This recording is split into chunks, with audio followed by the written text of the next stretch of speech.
కాలిఫోర్నియాకి friends దగ్గరికి వెళ్తున్నాము. So, ఎయిర్‌పోర్ట్‌కి వచ్చిన తర్వాత ఫ్లైట్ డిలే అయిందనమాట.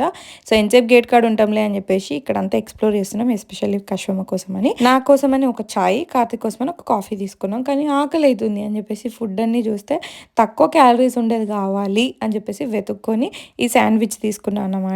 But end of the day అది పెద్ద గొప్పగా ఏం లేదు. ఫస్ట్ 2 తీసుకుందామా కార్తీక్ ఒకటి నాకొకటి అనుకున్నా. కానీ then I was like no, ఒకటే తీసుకున్నది నయ్యం అని చెప్పేసి ఒకటే తీసుకున్నా. అండ్ మంచి పని అయింది. ఒకటే ఫినిష్ చేయలేకపోయినా అన్నట్టు. అండ్ కశ్వికి ఒక బనానా తీసుకున్నా. డిన్నర్ టైం వరకి వెళ్ళిపోతాంలే అనుకున్నా. కానీ డిలేస్ వల్ల అసలు డిన్నర్ టైం కాదు కదా, ఇక్కడి 1 or 2 అయ్యేటట్టుందని చెప్పేసి తనకు బనానా తీసుకొని ఫ్లైట్ ఎక్కేసినాము. ఫ్లైట్ ఎక్కాక కూడా ఇంకొక మళ్ళీ గంట సేపు ఆపారనమాట.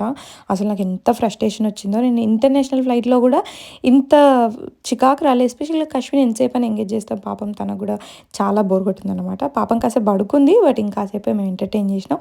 తను పడుకున్నప్పుడు నేను, కార్తీక్ కలిసి ఒక మూవీ చూసినాం.